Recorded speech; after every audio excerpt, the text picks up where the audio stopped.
I am the end of the words book review of Brian Garfield's Manifest Destiny, subtitled A True Romantic Saga of Young Theodore Roosevelt. And please call him Theodore. He does not like Teddy or TD, as he has said in the book. Very couple things right off the bat about this. You may have seen me show this a month ago, month and a half, 2 months in the past. Idiot. You may have seen me show this. This is one of the books I saved. I thought it looked interesting. It's library bound, which is gorgeous. I love it. But I was very intrigued by it because I like historical fiction, although this isn't quite historical fiction. It's almost historical nonfiction. It's hard to really explain what it is. But this book came out published by Penzler, not pronouncing that right, Penzler Books of New York in 1989. Had a cover price in 1995. And this book did a lot of things for me. It changed my view of Theodore Roosevelt. And the one thing it did above all was make me realize and understand when and how and where and what the Wild West was.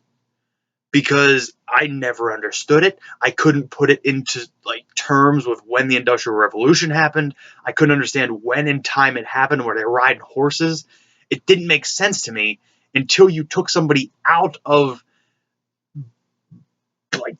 the society that's growing and the government that's growing, Theodore Roosevelt, and put him into the Wild West, juxtaposed him with the Wild West. So I figured out where in time it is, and I get it, and I love it now. I love the Wild West simply because of this book. Let's talk about it.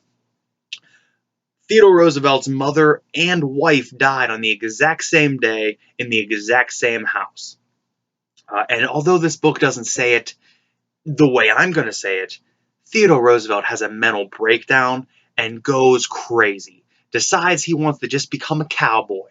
Wants to get out of politics and become a cowboy. Is not a politician anymore. Wants to go raise some cattle out in the old West, out in one of the Dakotas. And he does. He takes off and goes to this small town where we meet just a crazy cast of characters. The characters in this book are written almost like the Wild West itself, as in you don't know exactly what's going to happen from any one of them. None of their personalities are truly set in stone. There's a few things about each one that, yes, you could see he would see something this way, he would see this way, but you never really know what side they're going to be on to a point because it is the Wild West. They care about themselves, and they need to survive. In this town that Theodore Roosevelt goes to, there is a Frenchman, the Marquis, who kind of runs everything. He just built a huge slaughterhouse. He's running this huge meat operation. He's kind of monopolizing the town. It's kind of his town. And the people who are behind him are steadfastly behind him. The people who don't like him, very, very indifferent or absolute hatred from these people. And when Theodore gets there, the people who don't like the Marquis say, yeah, you're our savior. You need to take over. You can lead us. And Theodore says, no. I'm not a leader. I'm not in politics anymore. I don't want to do it. I just want to raise my farm. I don't want to get involved. What do you think happens? Theodore gets involved. Things go awry. Cattle get killed. Land is taken. People get shot. There's a maniac that gets chased around by a young man who eventually dies himself. That might have been a spoiler. Might have been a spoiler. But all in all, eventually, Theodore Roosevelt proves to all these people that this man who came, who was just sickly and constantly coughing and just kind of tiny and doesn't seem like he could even sit on a horse, let alone go on expeditions and hunt, proves himself as a cowboy. Eventually brings two of his people from back east to the Wild West to help him. Starts his own farm up. Eventually gets back into politics in a minute way, and then it twists him and changes him a little bit, and he wants to help the people. He wants to get back involved. He kind of gets his political acumen back, and it's very interesting to watch the metamorphosis of that. There's a romance budgeting in the background. That is it happening? Is it not happening? Do we not know? Meanwhile, there's the paper that's run out of the place is kind of following one person's side, and the other person won't even think of them a different way. It's off the wall. It's crazy, but it's such a base crazy because you can only get so crazy when there's nothing around but dirt and horses and cattle. You can only get so crazy. Few guns, a lot of guns, but I guess the book is written using a lot of people's memoirs and a lot of word of mouth stories that were told at the time. So most of it, from what I understand, is factually accurate. Now, in the epilogue, we learn that there's really three main voices about the Wild West.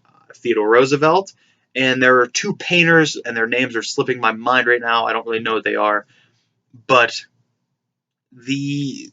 they say that those are the three who did the most to establish what the Wild West was and explain it, because people then, they didn't read or write.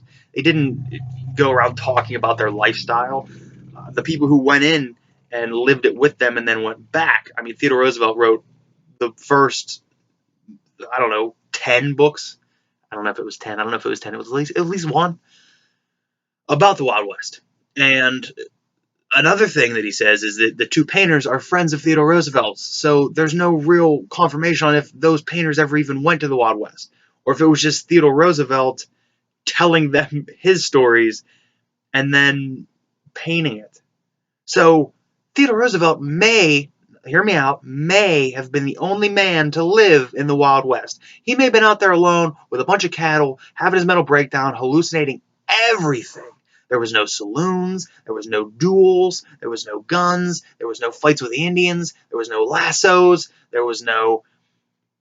I wanted to pull the name of the Argentinian cowboys just because it was a cowboy. I know it has nothing to do with this, Wild West, but I now know where the Wild West is. I'm a fan of the Wild West now. I'd like to go to the Dakotas and see Theodore's camp, or his ranch. The original ranch is not there, but there is a second ranch that he has, because, as everybody knows, after Theodore left the West, he came back, became vice president. McKinley got shot.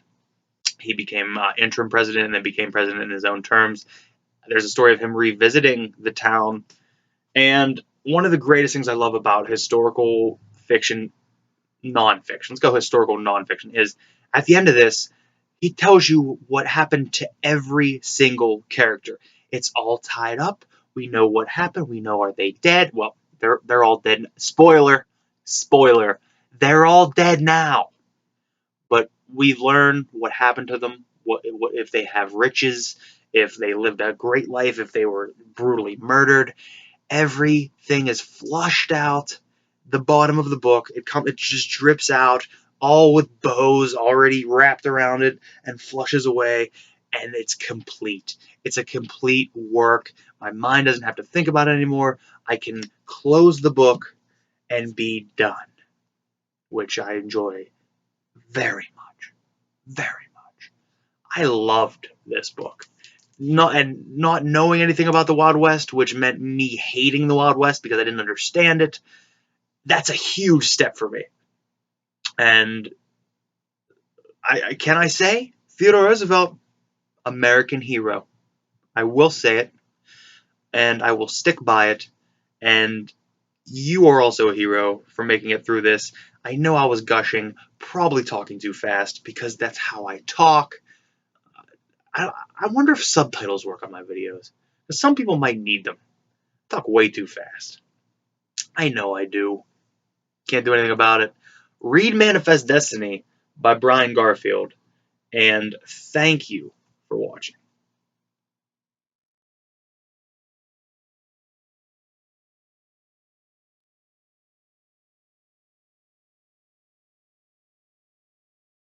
USA, USA, USA.